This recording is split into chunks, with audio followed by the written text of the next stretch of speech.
আমাদের প্রত্যেকেরই কোনো না কোনো ব্যক্তিগত বিষয় রয়েছে, ব্যক্তিগত ছবি রয়েছে, ব্যক্তিগত ডকুমেন্ট রয়েছে, ব্যক্তিগত ভিডিও রয়েছে। এই যে ছবি, ভিডিও এগুলো রাখা নিয়ে আসলে আমরা চিন্তার মধ্যে থাকি। কোন জায়গায় রাখবো, কোন জায়গায় রাখলে হ্যাক হবে না, কেউ দেখবে না, নিরাপদে রাখতে পারবো।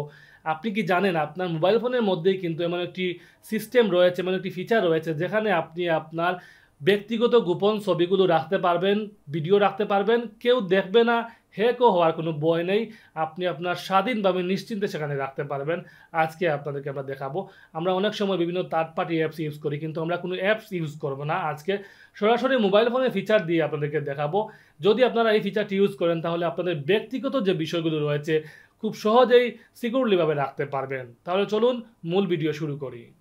আমরা এই মুহূর্তে যে পদ্ধতিটি দেখাতে যাচ্ছি এই পদ্ধতি সম্পর্কে অনেকেই জানেন, তাই যারা জানেন দয়া করে এড়িয়ে চলুন, কারণ যারা জানেন না তাদেরকে এই সুন্দর সিস্টেমটি দেখানো উচিত। এবং এই সিস্টেমটি হলো আমাদের গুগল ড্রাইভ। আমরা অনেক সময় আমাদের প্রয়োজনীয় ছবি, ভিডিও, ডকুমেন্টগুলো রাখতে চাই, কিন্তু বিভিন্ন অ্যাপসের মধ্যে রাখি। এই অ্যাপসের মধ্যে রাখলে কি হয়, অনেক সময় অ্যাপসগুলো হ্যাক হয়ে যায় বা থার্ড পার্টি অ্যাপসের কারণে তারা নিজেরাই হ্যাক করে বিভিন্ন সাইটগুলোতে আসলে পাচার করে দেওয়ার জন্য ব্যক্তিগত বিষয়গুলো অনেক সময় ভাইরাল হয়ে যায়। কিন্তু আমরা যদি এই গুগলের ড্রাইভে রাখি তাহলে কখনোই আপনার ব্যক্তিগত জিনিস কখনোই পাচার হবে না। তো এটি কীভাবে রাখবেন, আমরা ড্রাইভ ওপেন করব, তারপরে এই ধরনের ইন্টারফেস সামনে আসবে এবং এটি জিমেইলের মাধ্যমে কাজ করে। আপনার যে জিমেইল, সেই জিমেইলটি লগ ইন থাকতে হবে আপনার মোবাইল ফোনে। জিমেইলটি যদি লগ ইন করেন, প্লে স্টোরে গিয়ে লগ ইন করেন অথবা সেটিংয়ে গিয়ে লগ ইন করেন বা জিমেইলে ঢুকে লগ ইন করেন, তাহলে ড্রাইভের মধ্যেও কিন্তু এই অপশনটি চলে আসবে। তারপর এই ধরনের অপশন আসবে এবং এখানে দেখতে পাচ্ছেন প্লাস একটি চিহ্ন রয়েছে, এই প্লাস চিহ্নে ক্লিক করবেন। তারপর এখানে ফোল্ডার রয়েছে, আপনি ফোল্ডার তৈরি করতে পারবেন।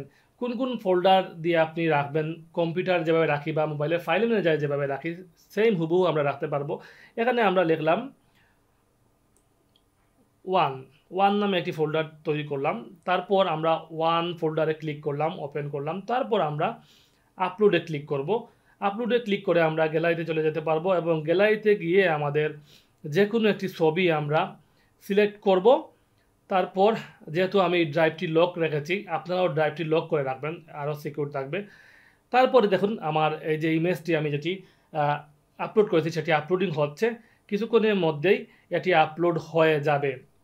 দেখুন আপলোড হয়ে গেছে একটি বিয়ের ছবি আমরা রাখলাম। এই যে ছবিগুলো বা আপনার ইম্পর্টেন্ট ভিডিওগুলো এগুলো রাখতে পারবেন প্রতিটা জিমেইলের আন্ডারে 15 জিবি পর্যন্ত আপনি রাখতে পারবেন। 15 জিবির ছবি বুঝতে পারছেন, অনেক ছবি রাখতে পারবেন। যদি আপনার ছবি বেশি হয় তাহলে আপনি জিমেইলে আরেকটা নেবেন, 3-4টা জিমেইলে ভাগ করে রাখবেন, তাহলে আপনার যে ছবিগুলো বা ভিডিওগুলো বা ডকুমেন্টগুলো সিকিউরলি থাকবে। আমি আমার জীবনের যত প্রয়োজনীয় গুরুত্বপূর্ণ ডকুমেন্ট সব কিছু, ভোটার আইডি কার্ড থেকে পাসপোর্টের কপি সব কিছু আমি জিমেইলের মধ্যে রেখে দিই। আমার মোবাইল ফোন চুরি হতে পারে কিন্তু কখনো জিমেইল হারিয়ে যাবে না। মোবাইল ফোন চুরি হলে আমি অন্য একটি মোবাইল ফোনের জিমেইলটি লগ ইন করবো এবং আমি আমার ছবিগুলো উদ্ধার করতে পারবো। মানে মোবাইল হারিয়ে গেলেও আপনি আপনার ছবিগুলো খুঁজে পাচ্ছেন। তো এই যে সুযোগ সুবিধাটি আপনি পাচ্ছেন এই জিমেইলেই পেয়ে যাবেন।